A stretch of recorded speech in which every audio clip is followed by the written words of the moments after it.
샬롬. 오늘도 초등학교 스터디 TV에 들어오신 여러분, 먼저 구독과 좋아요는 사랑입니다. 오늘도 역시 날씨가 많이 춥습니다.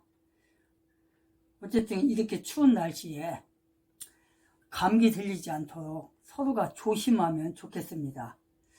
이제 얼마 남지 않은 2023년도 12월 달인데 이제 며칠 남지 않았는데 남은 시간들 잘 보냈으면 좋겠네요.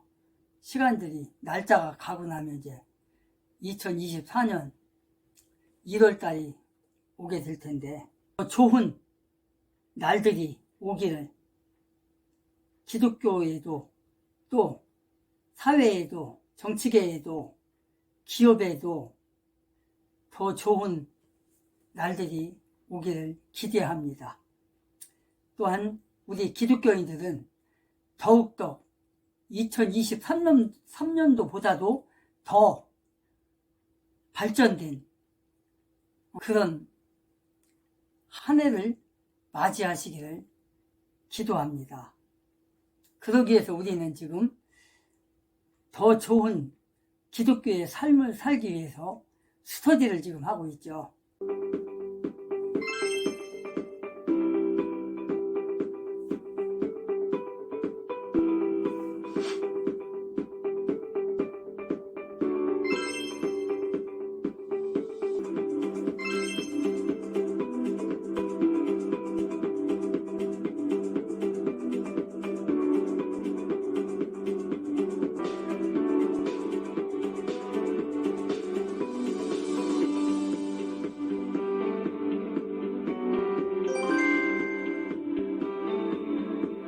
그래서 지금 우리는 사도행전을 지금 하고 있습니다. 사도행전, 지난번에 사도행전 26장 1절부터 11절까지 함께 나눴습니다. 오늘은 이제 12절부터 함께 나눠보기로 합시다.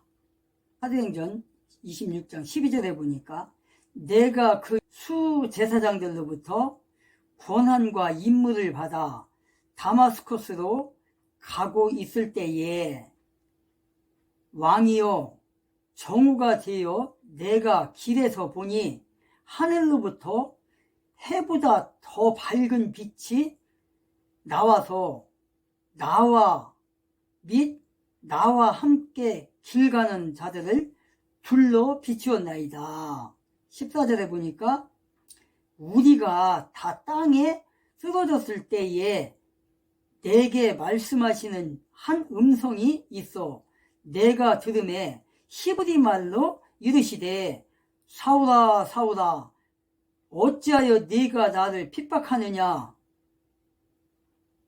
가시채를 걷어차기가 네게 고생이로아 하시기에 이렇게 말하고 있어요. 지금 12절부터 14절까지 이렇게 말하고 있네요.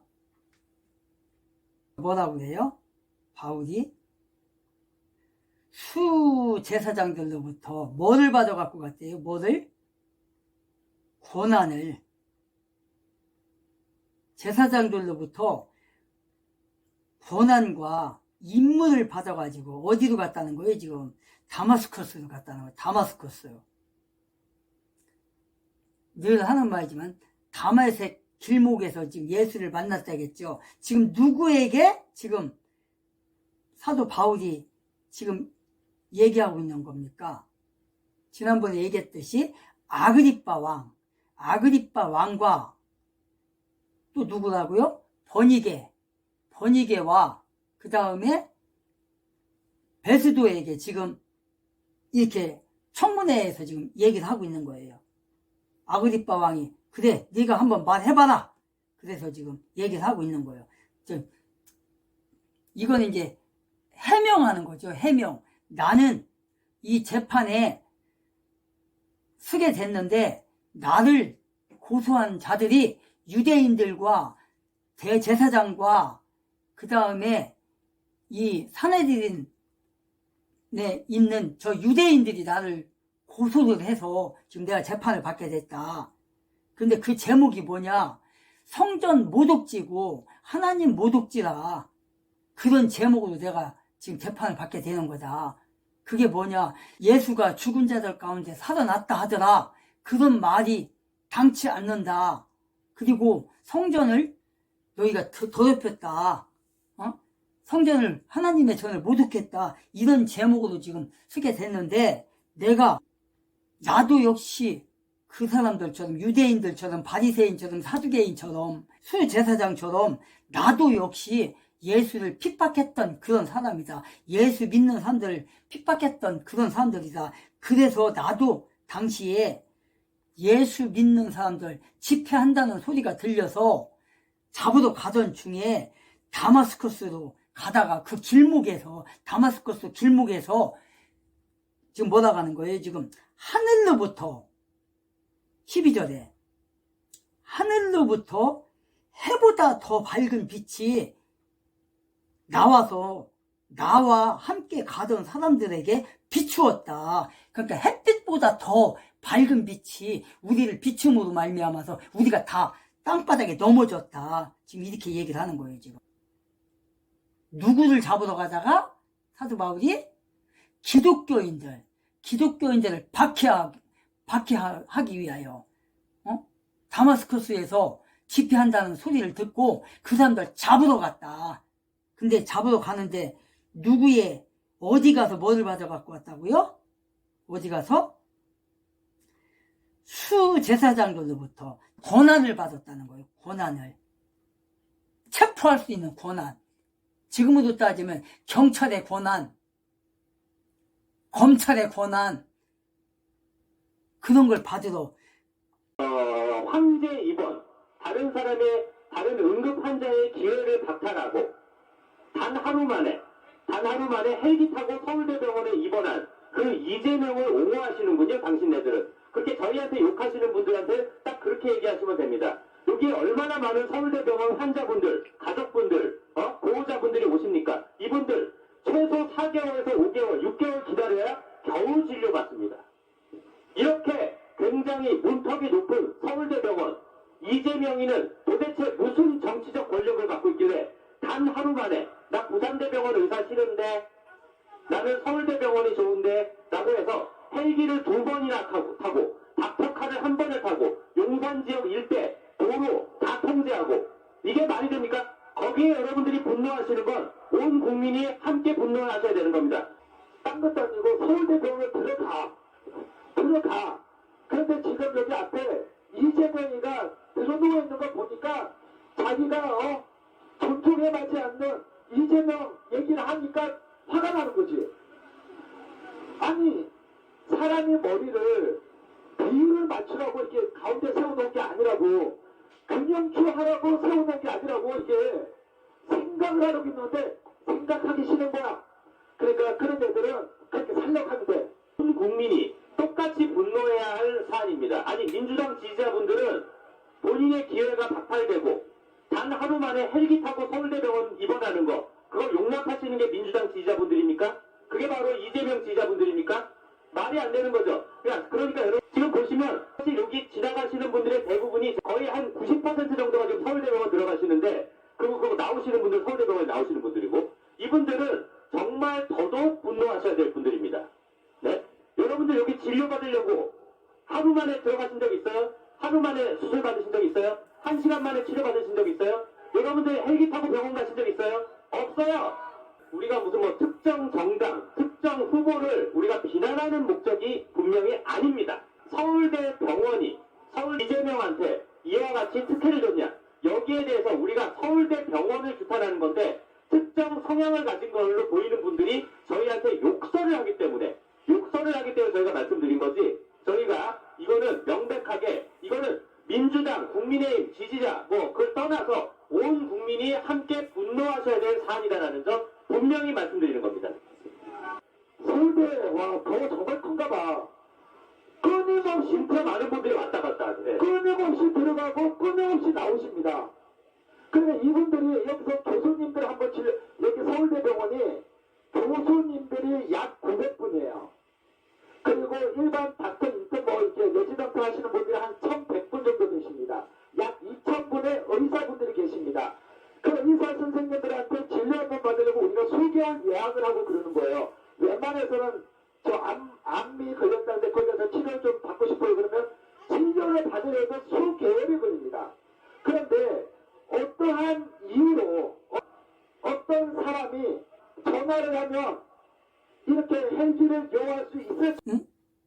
그 임무를 받기 위해서 제사장들한테 가서 받았다 내가. 그래갖고 가던 중에 그 고난을 가지고 가던 중에 자 고난이라는 게 얼마나 무서운 거예요. 이게 고난. 예를 든다면 보세요.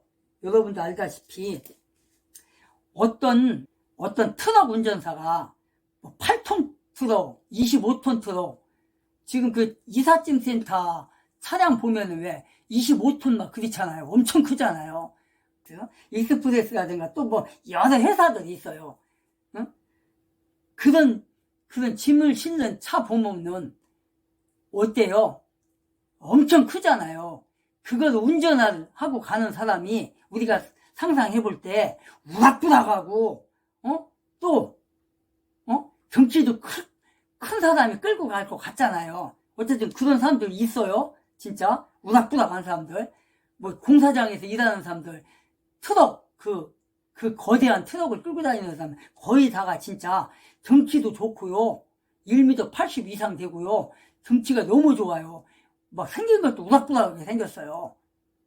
이런 사람들이 그 트럭을 끌고 다닌단 말이에요.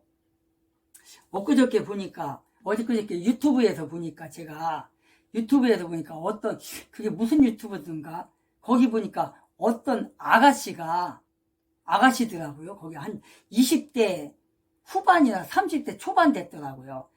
얼굴도 예쁘장하고 날씬한 아가씨인데 그분이 뭐를 하냐. 공사장 가면 막 흙을 막 퍼갖고 그 집 같은 거 지고 막 뜯고 하려면 뭐 공사장 있잖아. 거기 트럭 있잖아요. 그 덤프 트럭. 그걸 운전을 하더라고요. 그래가지고 뭐 공사장에 가서 일을 하더라고요. 그 연약한 그 아가씨가 그 자매가 그런 걸 유튜브를 통해서 제가 한 15분 정도 봤는데 그래서 야 대단하다 내가 그랬거든요. 자 그런 사람도 있는 거 하면 90%가 다 우락부락하게 생긴 시험도 막 나고 그냥 막 이런 사람이 그 무슨 영화죠 그거? 그 한효주도 나오고요. 거기에서 이제 범인이 누구냐면 정우성이 범인으로 나오는 그 무슨 영화더라 그거?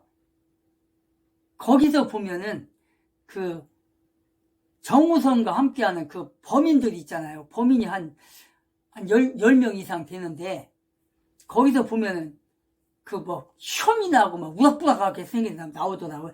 그런 사람 같은 사람이 이렇게 운전을 하고 간단 말이에요. 그런데 가다가 시내를 이렇게 끌고 가다가 신호를 위반을 했어요. 근데 경찰이 와요. 경찰이 오는데 연약한 아주 그냥 날씬하고 얼굴도 예쁘장하고 어제 민주당이 또 할로윈 특별법을 단독 처리했습니다. 자, 이거 또 정쟁화시키겠다라는 거죠. 이와 관련돼서 대통령실에서 일하 합의 없이 강행했다, 유감이다 라고 밝히면서 윤석열 대통령의 거부권을 시사하고 있고요. 그와 관련돼서 윤재욱 원내대표도 이태원 특별법 단독 통과쟁을 선택한 것이다 이렇게 얘기를 했습니다. 자, 이 법안 자체가 이게 실제 민주당이랑 저기 정의당 쪽이 추진한 할로윈 특별법 법안입니다. 이 법안이에요. 근데 이 법안에 어떤 내용이 있다고요? 피해자에 대해서 정의를 내려놨습니다. 이 할로윈과 관련돼 가지고 어떤 사람들이 피해자인지에 대해서 정의를 해놨어요. 그런 할로윈 참사 당시 해당 장소에 체류했던 사람 중 희생자 외의 사람, 희생자가 아니고 그때 당시에 이태원에 있었던 사람이면은 모두 다 피해자로 해주겠다라는 거예요. 남옥 또는 다목에 해당하는 사람의 배우자, 직계 좀비속, 형제, 자매. 즉, 할로윈 참사 당시에 이태원에 있었던 사람이 피해자인데 그 사람들의 배우자, 직계 좀비속, 형제, 자매까지도 피해자로 정해주겠다라는 겁니다. 이게 말이 돼요? 당시에 이태원에 있기만 해도 피해자로 규정해주고 심지어는 그 사람들을 넘어서 그 사람들의 배우자, 직계 좀비속까지 전부 다 피해자로 규정해준다라는 게 이게 말이 되는 겁니까? 마지막 밥원. 뭐라고? 그 밖에 이태원 참사로 인하여 신체적, 정신적, 경제적 피해를 입어 회복이 필요하다고 판단할 만한 상당의 이유가 있는 사람. 아니 이런 식으로 따지면 우리 국민들 중에 피해자 아닌 사람이 어디 있습니까? 참사 당시에 정신적으로, 경제적으로 피해를 안 보신 분이 누가 있습니까? 이런 말도 안 되는 법안을 어제 민주당이 단독 통과를 시켰다라는 겁니다. 민주당은 이걸 왜 단독 통과시켰냐는 거죠. 총선용으로 또 한 번 써먹어 보겠다라는 겁니다. 마치 윤석열 대통령이 거부권을 행사하면은 윤석열 대통령이 참사, 피해자들과 관련해서 진짜 피해를 입으신 분들에게 마치 뭔가 안 좋은 일을 하는 것처럼 또다시 우리 국민들의 반감을 일으켜서 본인들의 총선에 긍정적인 요인으로 쓰기 위해서 민주당 55일 동안이나 국정조사를 해놓고 또 법안 만들어서 특조위를 꾸려가지고 조사를 벌이겠다? 본인들이 만족할 만한 수사 결과가 나올 때까지 계속해서 조사하겠다는 거예요. 검찰과 경찰이 이 할로윈 참사와 관련돼가지고 수사를 벌이고 있는데 그 수사 결과가 본인들에게 유리하지가 않은 겁니다.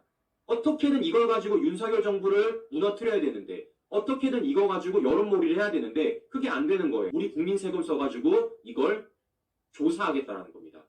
자, 이거 뭐랑 비슷합니까, 시청자 여러분? 세월호는 똑같아요. 좌파들 어떻게 했습니까? 세월호 조사를 무려 9번이나 했어요. 왜 9번이나 했겠습니까? 본인들이 만족할 만한 조사 결과가 죽어도 안 나오니까. 그러니까 조사를 벌인 게 무려 9번이라는 겁니다. 근데 중요한 건 뭡니까? 그 좌파들이 만족할 만한 수사 결과를 만들기 위해서 우리 국민의 세금이 쓰였다는 겁니다. 네. 좌파들이 어떻게 적으로 활용하기 위해서 우리 국민 세금 572억이 허투루 쓰여진 겁니다. 그런데 이 짓을 민주당이 이번에는 할로윈 참사와 관련돼서 또 하겠다는 거예요. 그런 아가씨가 경찰인 거야. 와가지고 면허증 주세요 할 때 그 정말 그 우락부락하고 막 이런 사람이 어떻게 해요?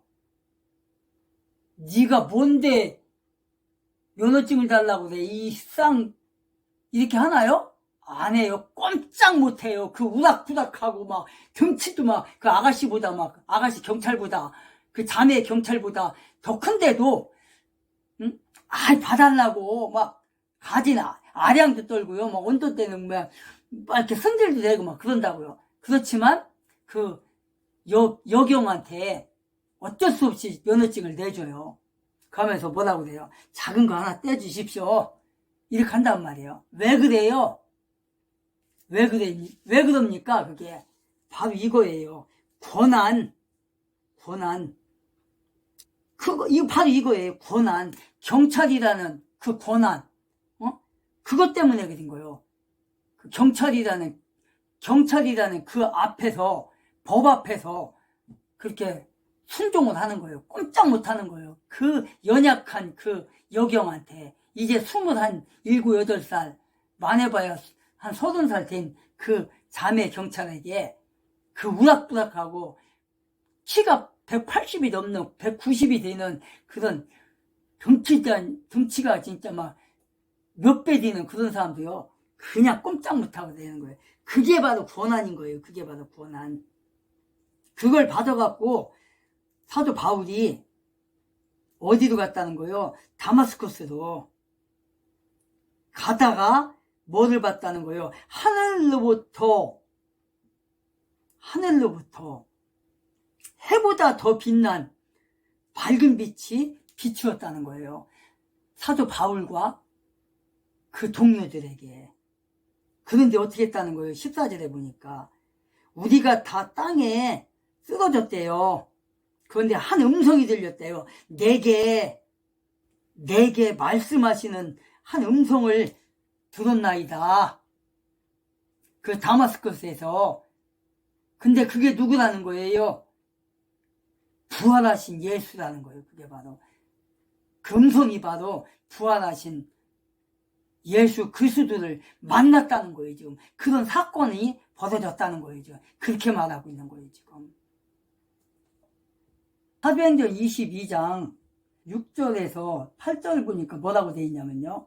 내가 길을 가다가 다마스커스에 가까이 갔을 때에 정오쯤 되어 갑자기 하늘로부터 큰 빛이 나타나서 나를 둘러 비침으로 17절에 보니까 내가 땅바닥에 쓰러져 들으니 한 음성이 내게 이르시되 사울아 사울아 어찌하여 네가 나를 핍박하느냐 하시기에 8절에 보니까 내가 대답하되 주여 누구시니까 하니 그분께서가 누구죠? 예수께서 그분께서 내게 이르시되 나는 네가 핍박하는 나사렛 예수라 네가 나를 핍박하는 네가 핍박하는 나사렛 예수라 하더라 이렇게 말하고 있어요.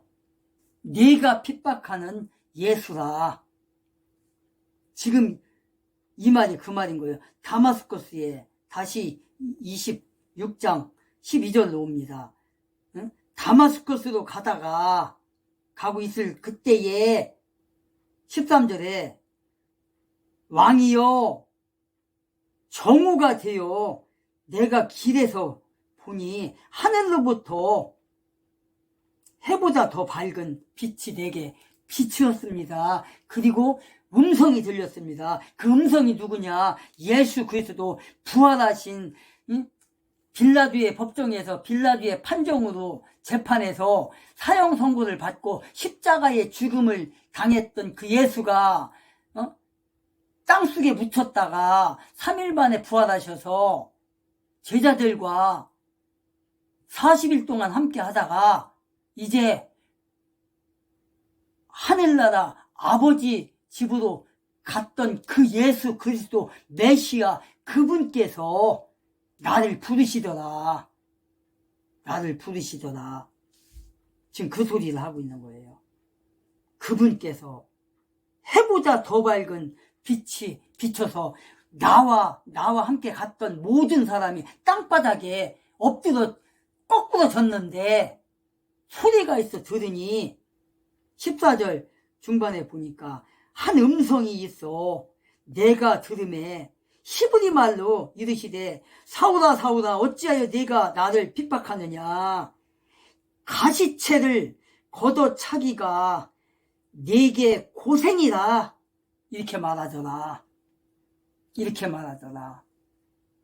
이것이 바울의 생애를 변화시킨 대사건입니다. 이게 바로 어떤 사건이? 다마스커스에서 그 길목에서 예수 부활하신 하나님의 아들 메시아 구원의 주를 만난 그 바울의 생애를 이렇게 바꾸는 거예요. 지금 아그리빠 왕 앞에서 담대하게 복음을 전하는 이런 사람으로 바뀐 거예요. 그 사건이 바로 이 사건입니다. 바로 하늘로부터 해보다 더 강하고 밝은 빛이 비추었다는 거예요. 그 빛이 바울과 그의 동료들을 둘러 비추었다고 지금 말하고 있는 거예요. 지금 그 빛이. 그리고 뭐래요? 우리가 다 땅에 엎드려졌대요.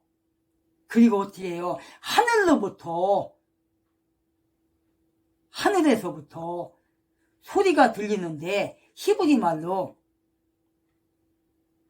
예수께서 말했다는 거예요. 사울아 사울아 네가 어찌 나를 핍박하느냐. 즉 이게 뭐예요? 그러면은 사도 바울이 다메스쿠스로 예수를 핍박하러 갔습니까 지금? 아니잖아요. 예수님 돌아가신 지 벌써 언제예요? 꽤 오래전이란 말이에요. 오래전. 예수님이 돌아가시고 나서 예루살렘 교회가 세워진 거 아니에요? 예루살렘 교회 마가의 다락방에서 성령이 임하여서 거기서 첫 교회가 생기는 거예요. 그리고 그 교회에서 이제 예루살렘 교회를 개척을 하고 그곳에서 7 집사를 임명을 하고 그 7 집사 중에서 스데반이라는 그 집사가 회당에 가서 복음을 전하다가 유대인들과 거기 학자들과 막 논쟁을 하고 예수가 살아있다. 그러니까 그 바리새인들과 유대인들과 사두개인들이 막 결국 어떻게 해서 돌로 쳐 죽였잖아.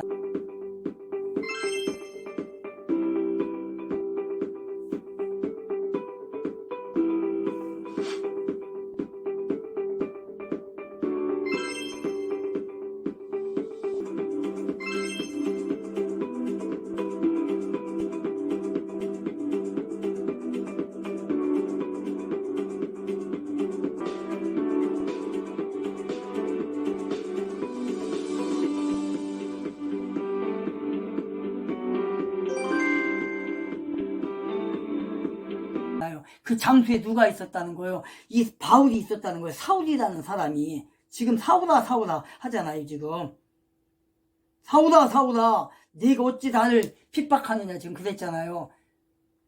예수 믿기 전에는 사울로 불려졌던 히브리 이름으로 사울이라고 불려졌던 이 바울이 거기서 다메스커스에서 예수를 만나자 이제 헬라 이름인 바울로 불려지는 거 아니에요, 지금. 그 바울이 지금 이렇게 지금 복음을 전하러 다니다가 지금 어떻게 된 거예요? 그 바울이 하나님의 은혜를 입어서 강력한 성령이 그냥 사도 바울을 그냥 확 덮어버린 거 아니에요, 지금. 덮어버린 거 아니에요. 그러니까 그냥 하루아침도 아니지. 몇 초 만에 그냥 확 변해버린 거예요, 지금. 뭘로? 내가 죽으면 죽으리라. 예수를 전하다가 나는 죽으리라. 이런 사람으로 지금 변한 거예요, 지금. 예수를 만나면, 하나님을 만나면, 성령의 체험을 받으면, 이렇게 죽음도 두려워하지 않고, 복음을 전하러 다닌다는 거예요. 일제시대 때, 기독교인들이 얼마나 핍박을 당하고 감옥에 갇히고 주기철 목사님 알잖아요. 주기철 목사가 일제시대 때 예수님을 부인하면 너를 살려주겠다 그랬지만 주기철 목사님이 예수는 살아 역사하신다 그랬을 때 일본 순사였나? 그 사람이 어떻게 했어요? 베니다판에 대못을 박아놓고 이제 걸어가라. 예수를 믿는다고 하면은 여기를 걸어가고 예수를 믿지 않으면 안 걸어가도 된다 했을 때 주기철 목사님이 서쪽 하늘 붉은 노을 이 찬양을 하면서 그 열판지에 깔린 그 대못이 박힌 거기를 걸어갔어요. 피가 질질 흘리면서. 그게 신앙입니다. 그게 바로 믿음이라는 거예요. 결국은 그 주기철 목사님이 감옥에서 병으로 돌아가셨잖아요. 병으로 순교하신 거예요. 근데 어머님이 진짜 더 강력한 그 하나님의 딸이었던 거예요. 주기철 목사님이 감방에서 나오려고 그렇게 노력을 했었잖아요. 근데 그 엄마가 어떻게 했어요? 너 거기서 죽어라. 신앙을 지켜라. 어머님의 신앙이 그렇게 무서운 거예요. 어머님의 신앙이. 우리나라 교회가 어디서부터 부흥이 됐습니까? 제2의 예루살렘 교회라고 일컬어졌던 저 어디야? 북한 저쪽 어디더라 거기가? 어쨌든 북한에 저 평양 저쪽으로 거기서 성령의 대폭발이 일어났었던 거 아니에요. 그리고 거기서 많은 목사님들이 탄생을 했고 거기서 사실상 북한이 교회가 제일 먼저 세워진 데가 거기 아니에요. 산정형 교회. 북한 거기에 산정형 교회. 그 김일성의 엄마도 본래는 집사예요, 집사. 저 김반석인가? 아, 김반석이 아니지. 엄마니까. 어쨌든 반석이에요, 반석. 이름이 무슨 반석이요? 반석이에요. 그래서 반석교회 그 엄마 이름 따갖고 그